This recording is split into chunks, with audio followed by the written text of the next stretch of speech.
नमस्कार दोस्तों, कहानियों की दुनिया में आपका स्वागत है। इस चैनल पर आपको रोज़ नई नई सामाजिक और पारिवारिक कहानियाँ सुनने को मिलेंगी। कुछ कहानियाँ आपको हँसाएंगी, कुछ रुलाएंगी और कुछ कहानियाँ आपको गुदगुदा जाएंगी।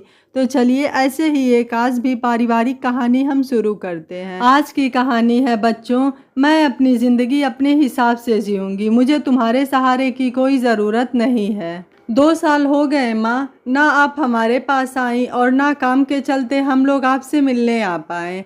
कल दीदी भी आ रही हैं और हम लोग भी शाम तक पहुंच जाएंगे, तुषार बोला। अरे, ऐसे अचानक से प्रोग्राम बनाने के पहले मुझे बताते तो सही। बच्चों के लिए तैयारियां भी सही से नहीं कर पाऊंगी, मधु जी बोली। अपने घर आने के लिए भी बताना पड़ेगा माँ, तुषार थोड़ा तल्खी से बोला। अरे बेटा, तुम गलत समझ रहे हो। बच्चे अपने घर आए, इससे बड़ी खुशी की बात और क्या होगी। मेरी तो आंखें तरस गई हैं 2 साल से तुम्हें और बच्चे को देखे हुए। सिर्फ फ़ोन पर ही बात हो पाती है।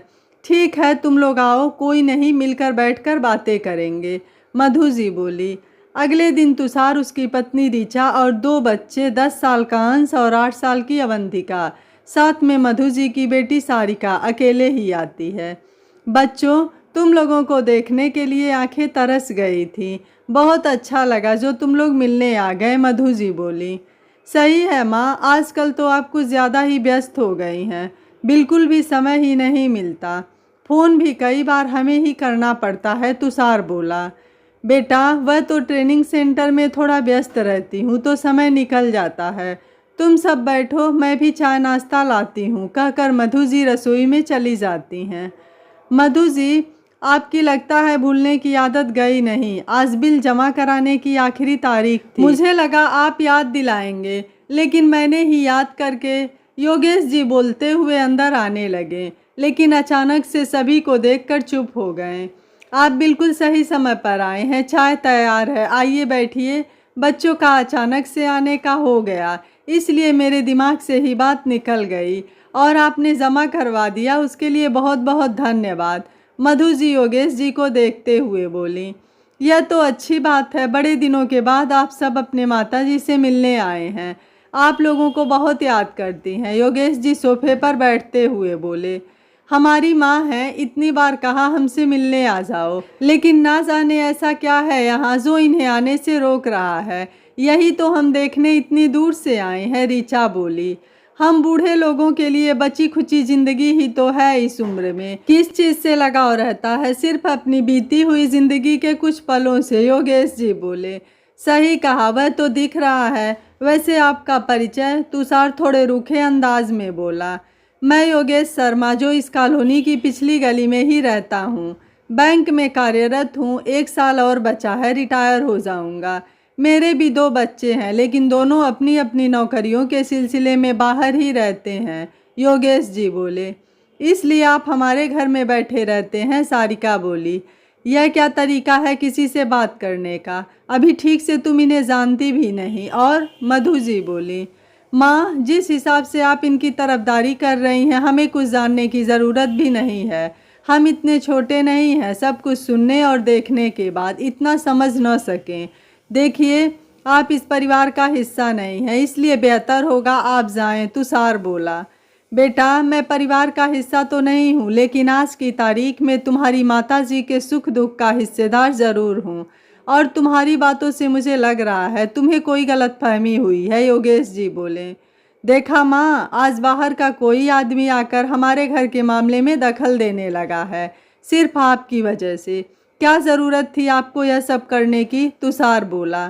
तुषार, तुम 2 साल बाद यहाँ आए हो, तुम्हारी बातों से लगता है तुम्हारे मन में कोई पूर्वाग्रह है। योगेश जी, आप अभी यहाँ से जाइए, तुम सभी आराम कर लो, इस बारे में बात में आराम से बात करेंगे, मधु जी बोली। योगेश जी चले गए। मधु जी खाना बनाने के लिए रसोई में आ गई और सभी बच्चे अपने अपने कमरे में चले गए। 2 घंटे बाद खाना तैयार हो गया, सभी ने चुपचाप खाना खाया। मैं चाहती हूँ तुम सब थके हुए हो, इसलिए आराम कर लो, कल इस बारे में बात करेंगे, मधु जी बोली। नहीं माँ, आज इस बारे में बात करनी होगी। कौन है वह जो हमारे घर में आकर हमें ही सुना रहा है, तुषार तेज आवाज़ में बोला। मेरी बुआ सास ने जब मुझे यह सब बताया कि मेरी माँ यहाँ पर क्या नए नाटक कर रही हैं, तो मुझे यकीन ही नहीं हुआ। लेकिन आज यहाँ दूध का दूध और पानी का पानी हो गया। सारिका बोली। चलो, इन बातों का यह फ़ायदा तो हुआ कि मेरे बच्चों को 2 साल बाद मेरी याद तो आई। तुम्हारे पापा के गुजरने के बाद तुम लोगों ने जिस तरह से मुझे भुला दिया, उस गम से निकलना इतना आसान नहीं था मेरे लिए। तुम्हारे पापा के 15 दिन पूरे होने के अगले दिन तुम जाने वाले थे। तुम सब जानते थे कि तुम्हारे पापा के रहते हुए मैं कभी भी घर से बाहर नहीं निकली। मुझे लगा था तुषार मुझे अपने साथ ले जाएगा, लेकिन ऋचा बहू तुषार से कह रही थी, मम्मी को ले जाने की सोचना भी मत। यहाँ घर है, पेंशन आ जाएगी, कोई परेशानी नहीं होगी। वहाँ पर 2 कमरों के मकान में एडजस्ट नहीं कर पाऊँगी और ना ही मुझसे अब बंदिश में रहा जाएगा। अभी इनकी उम्र ही क्या हुई है, 55 साल की ही तो हैं।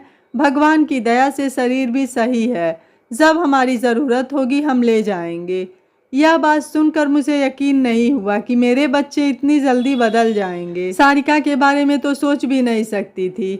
उसने भी जाते वक्त कह दिया था, मम्मी, भैया और भाभी आपको समय समय पर ध्यान रखेंगे। अब मैं तो लड़की हूँ, जितना कर सकती हूँ करूँगी। शुरू शुरू में मैं तुषार को कितने फ़ोन करती, लेकिन वह फ़ोन नहीं उठाता। 2-3 दिन बाद फ़ोन करता। मुझे पेंशन का काम करवाना था और बैंक का भी। इस वजह से रोज़ बैंक में 2-3 घंटे बैठा करती थी। वह तो भला हो योगेश जी का, जो मुझे पहचान गए। तुम्हारे पापा से थोड़ी बहुत बातचीत थी, उन्होंने मेरी काफ़ी मदद की। मधु जी बोलते बोलते चुप हो गई। हाँ, तो इसमें क्या हो गया, आपको कुछ भी करने का हक मिल गया। हम लोगों के ऊपर कितनी जिम्मेदारियां हैं, काम की, परिवार की, और उन्होंने तो आपकी मदद की। तो इसके बाद इस तरह से घर आने का क्या मतलब। तुषार बोला। सही कहा बेटे, अपनी गलती ना मानना यह तो शुरू से तुम्हारी आदत रही है। खैर, तुम लोगों ने मुझसे सिर्फ फ़ोन पर बात करके अपनी जिम्मेदारी पूरी करना समझ लिया था। कोरोना जैसे समय में भी तुम लोगों ने एक बार भी यह नहीं कहा कि मैं वहाँ आ जाऊँ। बस यही कहते रहे कि ध्यान रखना। उस समय में मैं बीमार पड़ी, तब मेरा ध्यान रखने वाला यहाँ कोई नहीं था। वह तो किसी काम से योगेश जी का आना हुआ तो उन्होंने मेरी मदद की। आज उनके बच्चे भी उनसे दूर हैं, सिर्फ बातचीत करने जितना ही रिश्ता है। वह आदमी है, नौकरी भी करते हैं, लेकिन मैं अकेली इन सब में घुटती रही। एक दिन हमारे मोहल्ले में काम करने वाली शांति का देहांत हो गया, जिसकी 17 साल की बच्ची अनाथ हो गई। उस समय वह काम मांगने के लिए सबका दरवाज़ा खटखटाया, किसी ने उसे काम नहीं दिया। मैंने अकेले होने के नाते उसे शरण दी, लेकिन यह दुख मैं कब तक दूर कर सकती थी।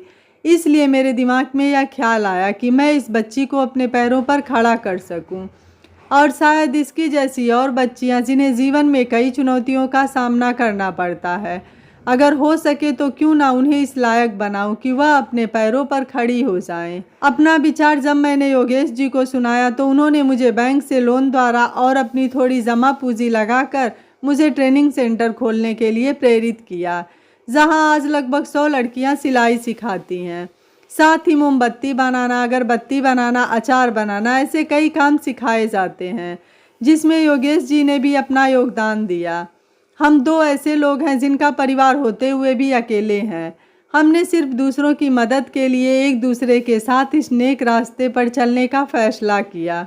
मधु जी बोली, पर माँ, दुनिया को वही दिखता है जो उसे देखना होता है। आपको हमारे परिवार रिश्तेदारों के बारे में भी सोचना चाहिए था। हमें आपसे यह उम्मीद नहीं थी कि सिर्फ आप अपने बारे में ही सोचेंगी। सारिका बोली। सही कहा बेटा, जब तुषार को अपनी पसंद की लड़की से शादी करनी थी तब मुझसे ही कहा था, माँ पापा को मना लो ना, मैं ऋचा से ही शादी करूँगा। तब तुमको ख्याल नहीं आया समाज का। मैं कम पढ़ी लिखी हूँ, लेकिन जब बात अपनी बेटी की आई तो मैंने उसे हमेशा ही आगे बढ़ने के लिए प्रेरित किया। बेटी, अपने जीवन में हमेशा वह मुकाम हासिल करो जो तुम करना चाहती हो। कभी तुम दोनों में मैंने कोई फ़र्क नहीं किया। आज इस सम्मान भरे जीवन को देने के लिए मैंने कितने रिश्तेदारों के ताने सुने, तुम जानती भी हो। तुम दोनों इतने पढ़े लिखे मेरे बच्चे इतनी छोटी मानसिकता वाले निकलोगे, मुझे नहीं पता था। मेरी जिम्मेदारी निभाने की जगह मुझे अपने हाल पर छोड़ गए। तब तुम्हें सोचने में नहीं आया कि रिश्तेदार क्या कहेंगे। तुम्हारे फ़ोन का, तुम्हारा मुझसे मिलने आने का, या कभी मुझे अपने पास बुलाओगे, इंतज़ार करते करते मैं थक गई थी। क्या मुझे ज़िंदगी जीने का कोई हक नहीं? क्या मेरी औलाद सिर्फ मुझसे सवाल पूछने के लिए ही अधिकार रखती है? मेरे प्रति उनका कोई कर्तव्य नहीं? मधु जी बोलते हुए रोने लगी। माँ, हम तो सिर्फ इतना कहना चाहते थे कि क्यों दुनिया को मौका देना कि हमारे बारे में बातें करे, तुषार बोला। बच्चों, तुम लोग आए, मुझे बड़ी खुशी हुई। तुम लोगों का ही घर है, जब इच्छा हो यहाँ आ सकते हो। लेकिन मुझे मेरे जीवन को जीने के लिए बताने वाले तुम लोग अपना अधिकार खो चुके हो। जब तक चाहते हो रुक सकते हो, बाकी तुम लोगों की मर्जी, कहकर मधु जी अपने कमरे में चली जाती हैं। अगले दिन सुबह सभी तैयार मिलते हैं। मधु जी थोड़ा देर से उठती हैं। अरे, तुम सभी लोग बड़ी जल्दी उठ गए।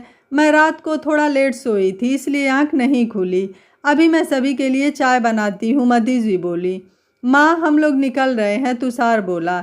ठीक है बेटा, मैं समझती हूँ तुम लोगों को खूब काम है, लेकिन हो सके तुम मिलने के लिए आते रहना, कहकर मधु जी सोफे पर बैठ गईं। सभी घर से निकल गए, मधु जी अकेले ही रह गईं। इतने में योगेश जी आते हैं। तुम बुरा मत मानना, लेकिन मुझसे रहा नहीं गया। बच्चे न जाने क्या सोच कर आए हैं, इसीलिए मैं आ गया। कहाँ हैं सब बच्चे? मैं नाश्ता लाया हूँ सभी के लिए। बच्चे पंछी बन गए हैं जो सिर्फ देखने के लिए ही आते हैं, बाकी अपने ही घोंसलों में रहना पसंद करते हैं। मैं चाय बनाकर लाती हूँ, मधु जी बोलकर रसोई में चली गईं।